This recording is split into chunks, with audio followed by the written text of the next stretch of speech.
From TRICHOMES.com, I'm Jarod Duggins, and this is the Careers in Cannabis podcast. On this show, we sit with staffing agencies, cannabis companies, and other industry professionals to discuss employment opportunities in the burgeoning cannabis industry. Today's guest has navigated his path from Capitol Hill to alcohol, straight into government relations on behalf of one of the largest publicly traded cannabis stocks on the Canadian Stock Exchange today. During today's podcast, we dive a bit deeper into the early regulatory similarities between the cannabis and alcohol industries and how our guest is applying his past experiences to a new career opportunity found through his participation with Canopy Growth Corporation. We're joined today by David Culver, the Vice President of Government Affairs for Canopy Growth Corporation, a vertically integrated, publicly traded cannabis company from Canada. David, welcome to the show. Hey, thanks so much, Jarod. Great to be with you. Thanks for taking the time. You know, as we do with most of our guests, based upon the time period we're in and what's been going on the global level, we like to check in with everybody, see how things have been going personally and where you're at kind of in the world. Well, you're very kind to ask about my well-being. I am here in Washington, D.C. With my wife and our little white dog, and we are well. We have literally been here since it was actually March 13th. We were officially grounded as a company, and we've been staying very, very close to home ever since that period of time. I've got a couple things I think that have saved me, which has been the Peloton and the treadmill in my attic, and also my road bike. We're right here on Rock Creek Park in Washington, D.C., so I get to get out on my bike quite a bit. They've closed a lot of the roads so we can ride during the week and on the weekends as well. And that's been quite a savior. But otherwise, we're here and we're safe. And I appreciate you asking. I hope you and your family are doing well too.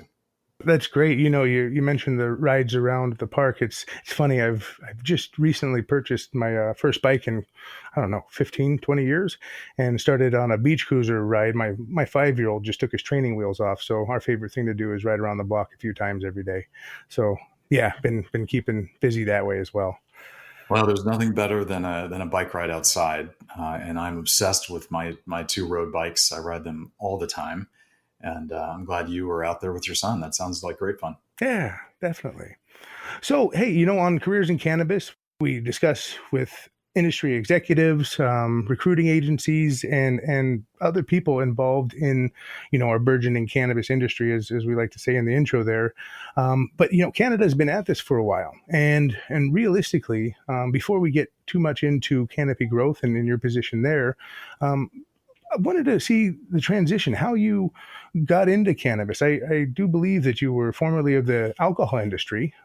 What was life before alcohol? Yeah, so I actually started in the U.S. Senate here in Washington, D.C. I was a staffer for many years for a few different members. And then I transitioned to a national trade association, specifically to the Distilled Spirits Council, where I was for 16 years.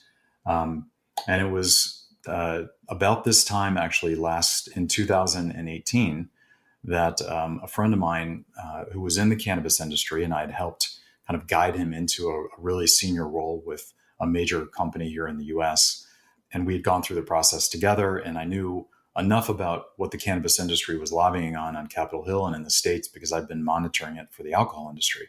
But I helped my friend get through his process, and he called me a couple months into his job to say that Canopy Growth was actually looking for somebody in the US to help them with government affairs. And so I was interested in Canopy because I knew that they were the biggest. I also knew that they were a global company. And I went in and I interviewed. There was one of their consultants that was here in DC, who I now use as well. They were doing the search, and I went and interviewed with the gentleman who's now my boss. We spent about an hour together, and we really hit it off. And it was exciting listening to him talk about what was going on in Canada, what was going on globally, and what they were looking to do in the United States. It was an immediate fit for me. It was something that I felt very excited about right from the get-go. And we had a short negotiation period, and I started at the beginning of the year. That is an amazing story. And, being over there on Capitol Hill and getting the purview of I guess the most recent bills and seeing what cannabis was needing from that aspect is, were you able to see any other commonalities between alcohol and cannabis? Did it make your transition any easier, do you Yeah, think? there's many parallels between the two industries, and alcohol is a very highly regulated industry. The bulk of the regs are at the state level, but there's significant amount at the federal level too. So I was very well versed in a robust regulatory structure for the industry I was working in, and I spent the bulk of my career really kind of nibbling around the edges related to the regulations in the states, and then of course things on the federal level that we were looking to change or adapt to a more 21st century model. So cannabis is in the exact same situation. It's also very heavily regulated in the states. And one of the things that I think I've been able to bring to my company to help them with, and also to other colleagues in the cannabis industry, is thinking about what a federal regulatory structure would look like for the industry once we come out of prohibition. I think it's going to be a big mistake for us as a nation. If we decide to legalize, we must do so with a regulatory structure that's very well thought through and also is very specific to the industry. And again, back to alcohol, there's lots of parallels between the two. Beverage alcohol has a certain number of regulations that TTB, which is within the U.S. Treasury, primarily controls. And I can see in cannabis that there would be a role for the Tax and Trade Bureau, as there would be for the FDA as well. So I spent a lot of time thinking about this with our regulatory colleagues internally. And I think that this is something that Capitol Hill is going to start to think about as well, as the legalization discussion becomes more and more serious.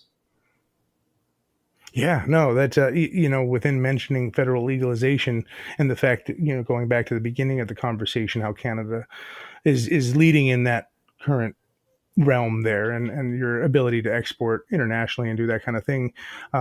Just as we explored the common traits between alcohol and the cannabis industry, with 2020 hindsight and the experience you have had from Capitol Hill over the last year with Canopy, do you see any common paths that the U.S. is embarking on, or anything that we should be doing differently than Canada did?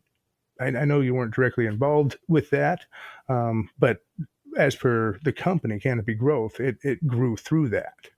Yeah, that's a good question. And I'm sorry that my government relations colleagues from Canada are not on with us today, because they would probably spend the bulk of the time listing a whole host of things that are problematic.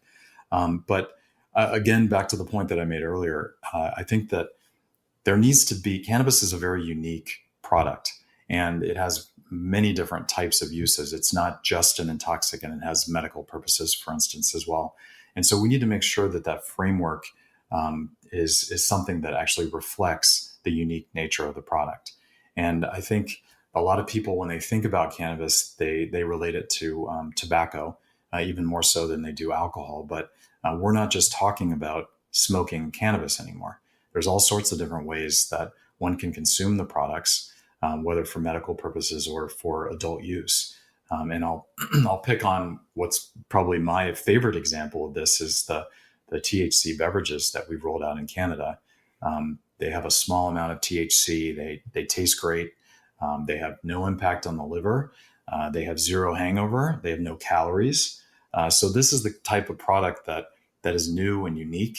It's not something that's smokable, and it's something that we need to be thinking about. Regulators need to be thinking about how they're going to address that when it comes to market. So I feel like the coming up with a unique nature related to cannabis, the unique regulatory structure related to cannabis, is really something that we need to continue to ponder. And I would also say that we need to make sure that there are enough outlets within the states for Canopy and other multi-state operators, when we do legalize, are able to use to get to market. There's lots of problems still in Canada related to the number of outlets and access to legal product, which means that a lot of people continue to go to the illegal market, which is still a problem north of the border, and something that we have seen in many legalized states here. California is a good example. So we need to make sure we're thinking through the tax rate to transition the illicit market into the legal market to make sure there isn't too much of a tax burden at the beginning, but then ultimately ramp that number up once the illegal market is eliminated. We need to make sure the products are safe, and that we are protecting kids and we're protecting the country from adulterated product. So those are the many things that are, on my mind, and that we've taken a lot of the lessons from Canada, and we're going to apply those hopefully here to the U.S. when we begin that regulatory structure on Capitol Hill. What an insightful and in-depth answer. I really like a lot of the trains of thought you were expressing there. Right now, especially in the States, it seems we're forgetting a lot of the roots and why Prop 215 came around and what people such as Charlotte Figi showed us within the medical value, within the cannabinoids and that type of stuff. And realistically, what we're seeing here amongst this pandemic is a lot of people looking at it as a way to fill the coffers. And I fear that we're going to lose some of what you were talking about, the anecdotal evidence that we've received up to this point, of which has turned scientific and is having more research done, and companies like GW Pharma are expanding upon. So I really appreciate your answer. Thanks, David. Yeah, I mean, again, just to hit on the two major points that you referenced there, because I think they're critically important to the cannabis discussion. States are indeed facing massive budget deficits across the board, every one of them. And there are lots of them that are looking to cannabis to help to fill that void, because it's a new industry and it will be highly taxed and therefore could bring in significant tax revenue. But it is critically important in my mind that we don't lose track of the medical benefits of the product, because there's so many people across the country that depend on it, including many veterans that cannot, have had problems with opioids in the past and have turned to cannabis as another solution. So the research is really critically important. You've heard Vice President Biden talking about this since he's been in the race. It's one of the main themes of what he talks about when he references cannabis. And I agree with him on it, that we do need more of it. And we need to make sure that we're exploring all the avenues that this plant can potentially open up for us for our consumers and for medical patients. Yeah, definitely. Hey, through this time period, obviously Canopy Growth is in the news quite a bit. I don't know of a company that isn't having to, let's call it everyone's using the word pivot nowadays, and or transition. Obviously, Canopy Growth is in the news a lot more, so there's quite a bit more in the public eye. As we transition from, this COVID into post-COVID or the new reality here, and as Canopy Growth enters the U.S. market, are there any new roles or exciting news you want to share along the lines of the career opportunity or what's going on at Canopy in general? Yeah, thanks for the question. I think we're in the same boat, and I will use your keywords that you referenced earlier. We are also transitioning and pivoting. We have new leadership. David Klein is now our new CEO and has been since the beginning of the year. We're going through an enormous transition inside the company, and we're turning the battleship and retrofitting it a bit. We've got three main markets that we're going to be focusing on.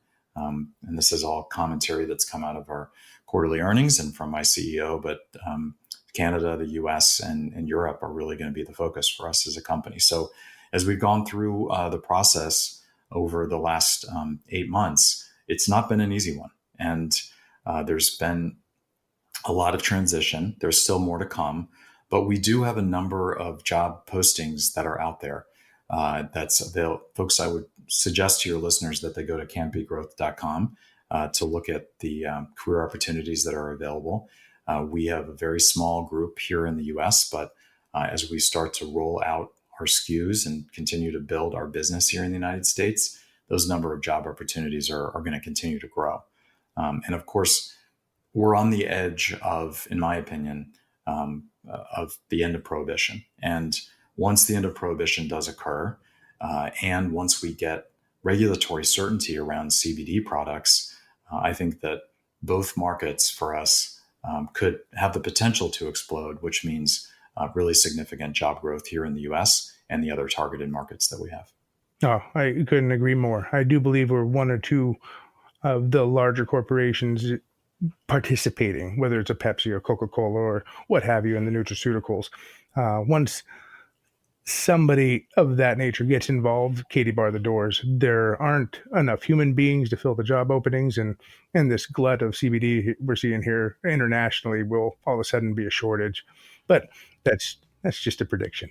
Yeah, no, Um, and I agree with that. And I think that this is really something too that we stress with elected officials, that we believe that CBD and also the CBD market and the THC market, because they're so new, can really be an important part of restarting our economy when we come out of this pandemic.